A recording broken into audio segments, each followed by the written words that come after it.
Hi, today we are going to make a open teardrop shape like this one or like these ones. You can see how earrings are made from this design. So a very simple design, but how people use it to make different type of earrings. So it's a teardrop shape with a cutout right in the middle. Let's start. So my Illustrator document is ready. I work in Illustrator.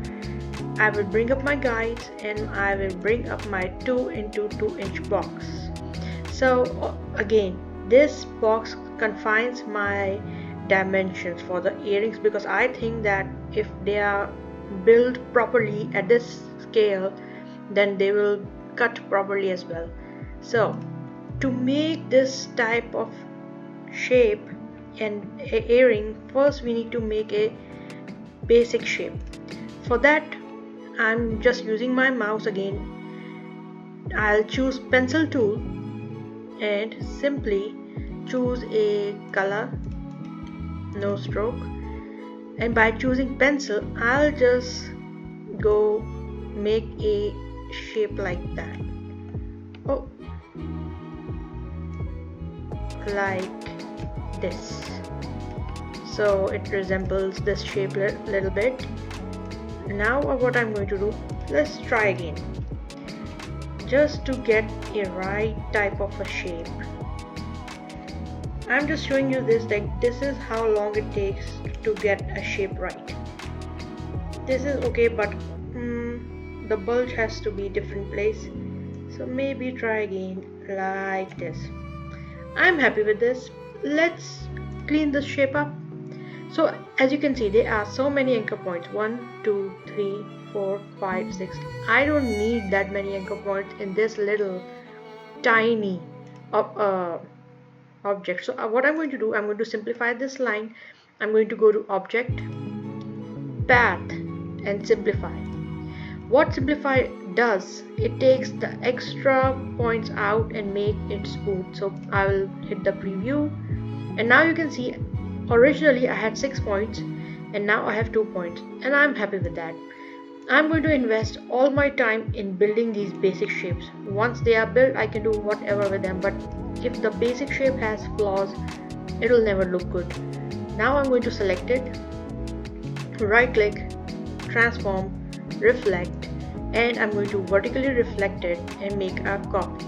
And with the help of an arrow key on my keyboard, I'm going to bring it to the other side. So you can see this shape is a little bit ready. I'll remove my guide so you can see what is happening. Now these are two separate entities, two separate objects. I would like to make them and combine them nicely. So here I'm going to select my direct selection tool and rubber band select these 2 anchor points. Go to pencil menu and select join tool, click and hover over these points, and this will be joined. And I'll do the same for the lower part. Select direct selection tool, rubber band select these 2 anchor points, choose join tool from the pencil menu, click and hover over it, and this will make it into a one shape. I will keep reminding you that the smoothness and cleanliness of the shape is really important, because the machine will cut it smoothly and it won't stop. So now it just has a good clean shape. What I'm going to do, I'm going to make a copy. I'm going to bring my 2 into 2 box again, and I'm going to make a copy of this shape. So I'll have it safely on the side, and I'll also turn my guides on. My shape is ready. Now I'm going to bring up my guides just to see what is going on. So I'm going to change it from stroke to fill from here, from this toggle menu. So you can see this shape is ready. And this shape, now these are the guides, remember these are the guides just to keep everything in the middle, but I'll remove them for now.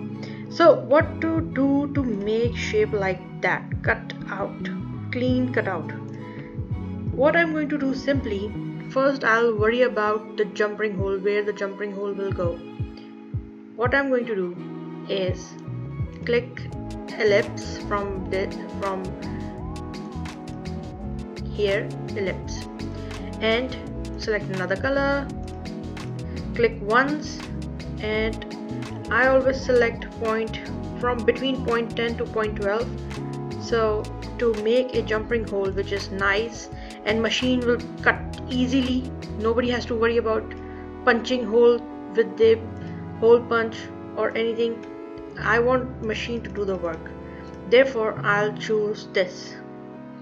Now I see that why I put the jumping hole first, because to see how it will look, and it has ample material around it to make a stronger earring. And this shape, this cutout should be way below underneath it, so when it is cut it will be a stronger earrings. So what I'm going to do, I'm going to select this shape, Control C and Control F, copy and paste in front, and change the color so you can see what is going on. I'll choose yellow, maybe green. And now what I'm going to do, now this you can see Control C has copied this black shape and pasted over right in front of it, so this is exactly alike. Now I'm going to select this green shape, just hold Shift and Alt on my keyboard, and from this handle transformation control I'm going to hold it with my mouse and drag. Now you can see the dimensions, that this is right in the middle of this black shape, which is the basic shape. And now you can see it has enough distance from jumping, that jumping will go easily. And also if this earring is made of leather, this area will hold strong. But what I'm going to do, I'm going to bring this cutout a little bit lower to make it look even better. Now what to do, now I will simply finish this earring. So first of all, I'm going to select my basic shape and the shape in the front. Make sure everything is aligned to the center, so go to align to artboard and align to center. Select these two shapes and minus front. Here you go. And to make this jumping hole, I'm just going to select both of these again and minus front from Pathfinder. You can find Pathfinder by going into Window and Pathfinder. My Pathfinder menu, I keep it here because I'm going to use it all day long. So here you go. Your open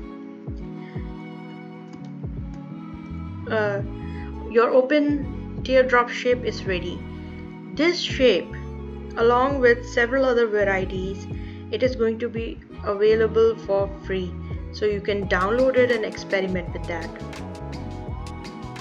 Our design is complete and I have uploaded it to Creative Fabrica, and if you visit my store, and the link is in the description of this video, so you will find this design for free right here, the design that we have built. So you can download this design and experiment with that, and please visit us on every Wednesday and Saturday to see a new video. Thank you.